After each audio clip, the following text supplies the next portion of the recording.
Bonjour et bienvenue à tous. Comment allez-vous aujourd'hui ? Connaissez-vous les gardes royaux ? Vous savez, les gardes de la reine Elisabeth, ces soldats en rouge chargés de la protéger et de protéger la famille royale du Royaume-Uni. Eh bien, aujourd'hui vous connaîtrez ces sombres secrets qu'ils gardent, ces secrets que vous avez toujours voulu leur demander. Toutefois, ils vous faisaient peur à cause de leurs grands chapeaux velus et de leur visage un peu trop sérieux. Mettez-vous donc à l'aise et prenez vos chips, car nous allons commencer tout de suite.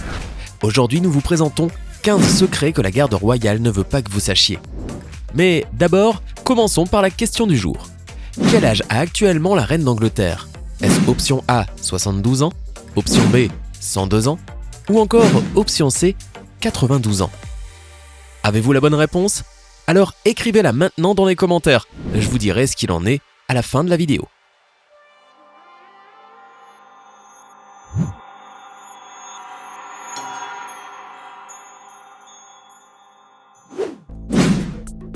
Ils sont censés rester impassibles face aux touristes. La garde royale est l'une des attractions qui plaît aux touristes qui apprécient de les prendre en photo. Les soldats, avec leurs costumes traditionnels, une tunique rouge, un pantalon noir et une coiffe à poils d'ours, sont tenus de rester impassibles et de ne pas communiquer avec le public, qu'ils soient à un emplacement précis ou durant leur ronde. Cependant, il y a déjà eu quelques précédents comme cette fois où un homme a réussi à en faire sourire un. On leur apprend à s'évanouir. Bah non, les gardes royaux ne peuvent pas s'évanouir simplement et se laisser tomber de tout leur poids. Ils doivent le faire avec classe. Ainsi, les gardes sont entraînés pour s'évanouir correctement, sans faire d'histoire, tout en gardant leur calme. C'est pour cette raison-là qu'ils ont tendance à s'évanouir tête en bas, au lieu de s'évanouir dans une position non autorisée. Par exemple, le samedi 11 juin 2016, pendant les célébrations du 90e anniversaire de la reine Elisabeth II, un soldat s'est évanoui. Ce garde royal, célèbre Bobby, est tombé de façon très spectaculaire, mais aussi très classe, il faut le reconnaître. Toc, la première au sol.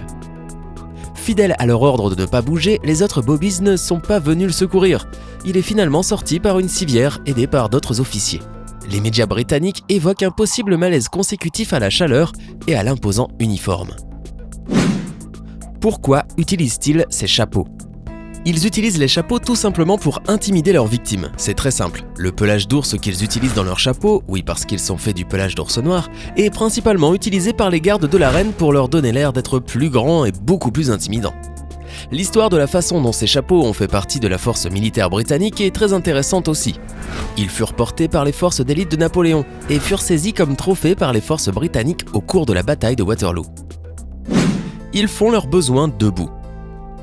S'il leur arrive de vouloir aller aux toilettes pendant les 2 heures où ils montent la garde, on leur indique de faire leurs besoins sans quitter leur poste, c'est-à-dire debout, dans leurs sous-vêtements. Leurs pantalons de laine épais sont assez foncés pour masquer leur embarras. C'est ce qu'a déclaré un garde royal. Il ne faut pas les déranger. Pour vous permettre de mieux comprendre, regardez cette vidéo.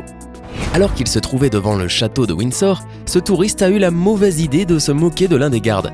L'homme d'origine asiatique s'amusait à imiter un garde britannique durant sa marche solennelle, en se déplaçant comme lui. Mais sa joie n'aura été que de courte durée. Lorsqu'il s'est aventuré à lui poser la main sur l'épaule, le garde s'est soudainement emporté.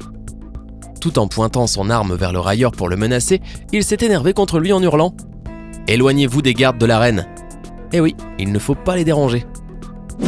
L'uniforme rouge. Il existe un mythe très populaire en Angleterre selon lequel la garde royale porte des uniformes rouges afin que le sang ne soit pas visible. Je suppose que c'était le cas avant, lorsqu'ils tuaient des gens ou quelque chose comme ça. En outre, cela leur donne une meilleure visibilité pour qu'ils se reconnaissent entre eux. Quoi qu'il en soit, ceci n'est pas vrai. Aucune personne ne se trouvant en guerre ou dans un champ de bataille ne voudrait se faire remarquer plus car vos ennemis vous tireraient dessus plus facilement. À vrai dire, cette couleur a été choisie car les tissus de la royauté étaient pour la plupart de couleur rouge et à l'époque le rouge était la couleur la plus facile à trouver. C'était le cas et comme ils avaient décidé de fabriquer des centaines et des milliers d'uniformes, le seul tissu disponible pour produire en masse était le tissu rouge. Voilà, maintenant vous savez. À défaut, on lança quelques années plus tard un uniforme officiel gris pour l'hiver. En réalité, ils paraissent beaucoup plus méchants dans cet uniforme foncé. Toutefois, ces soldats-là ne vous feront pas de mal, à moins que vous ne violiez quelques lois de leur pays. Dans ce cas, et uniquement dans ce cas, ils sont autorisés à vous viser avec leur arme et parfois même à vous tuer. Ils sont autorisés à bouger. Contrairement à ce que pensent la plupart des gens, en réalité la garde royale est autorisée à bouger, ce qu'ils font très régulièrement lorsqu'ils montent la garde. En fait, ils doivent le faire en raison des risques sur leur santé, car rester debout pendant longtemps sur le même lieu est chose néfaste. Voilà pourquoi vous les verrez faire 10 pas à gauche et 10 pas à droite toutes les 10 minutes, sans faute. 20 pas exactement pour retourner à nouveau à leur position. Durant le temps de la garde, ils ne sont autorisés à faire que ces mouvements-là et rien de plus. Si vous vous mettez en travers de leur chemin, ils vont sûrement vous renverser. S'il vous arrive de vous mettre devant eux par simple curiosité ou pour inattention pendant qu'ils marchent, ils vous crieront « Libérez le passage pour les gardes de la reine !» Ceci dans le meilleur des cas. En effet, s'ils n'ont pas l'envie ou le temps de le dire, ils vous renverseront tout simplement. Leurs armes ne sont pas chargées. Les armes de la garde royale sont généralement vides, à moins qu'il y ait un cas de menace extrême. Ceci arrive rarement toutefois. Nous le savons car un garde royal a répondu à cette question lorsqu'il fut interviewé par les internautes.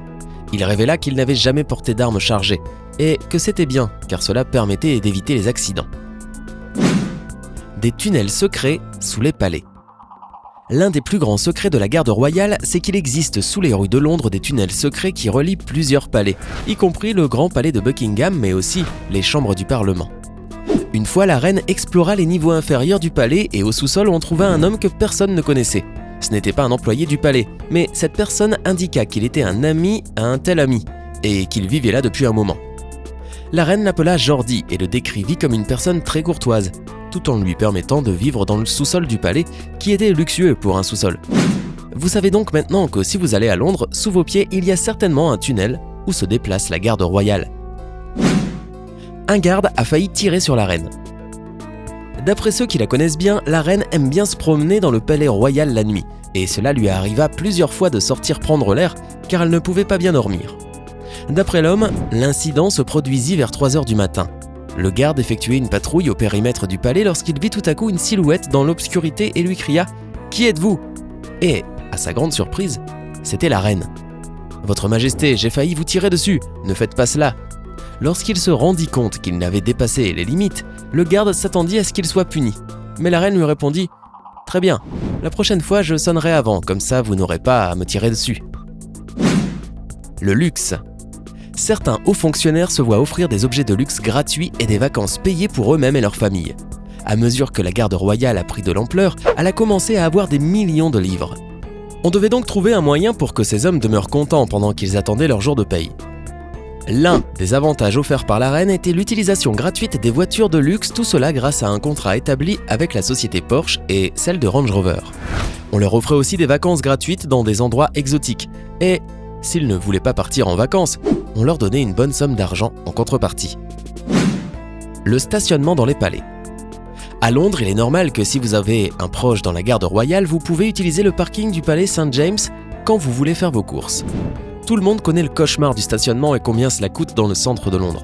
Cependant, les officiers de la protection royale ont un moyen pour éviter cela. Le personnel de la maison royale, les diplomates et autres dignitaires qui ne peuvent pas se garer à proximité du palais de Buckingham, peuvent le faire au palais St. James, juste dans un centre commercial. D'ailleurs, un officier nommé Page révéla qu'ils pouvaient même également inviter leurs épouses, leurs amis et les membres de leur famille qui souhaitaient faire leurs courses. On s'est assis sur le trône royal pendant que la reine dormait. Il y a longtemps, certains gardes avaient l'habitude de se trouver dans la salle du trône de la reine, tard dans la nuit, pour prendre des photos de style très macho sur le siège de la royauté.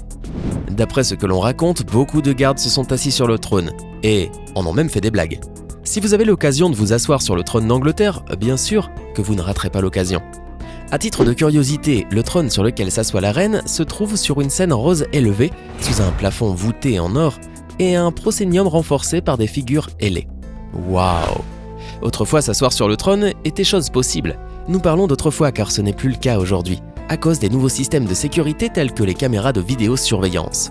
Et si on va jusqu'à surprendre un garde en train de le faire, il sera certainement immédiatement congédié. Dites-moi, que pensez-vous de ces secrets cachés par la garde royale ? À vrai dire, je suis très impressionné. Certains sont un peu étranges, comme celui de faire leurs besoins debout. Dites-moi quel secret avez-vous préféré ? Faites-le nous savoir dans les commentaires, sinon la réponse à la question du jour est 92 ans. Née le 21 avril 1926, Élisabeth II est la monarque ayant régné le plus longtemps dans le monde. Elle est devenue reine à l'âge de 25 ans, à la mort de son père, le roi George VI, le 6 février 1952, il y a donc 66 ans. Aviez-vous la bonne réponse ? Si oui, bravo, parce qu'aujourd'hui, ce n'était pas du tout facile.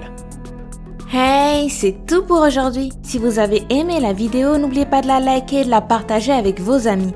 Et si vous êtes nouveau sur la chaîne, n'oubliez pas de vous abonner et d'activer la notification. Bye bye!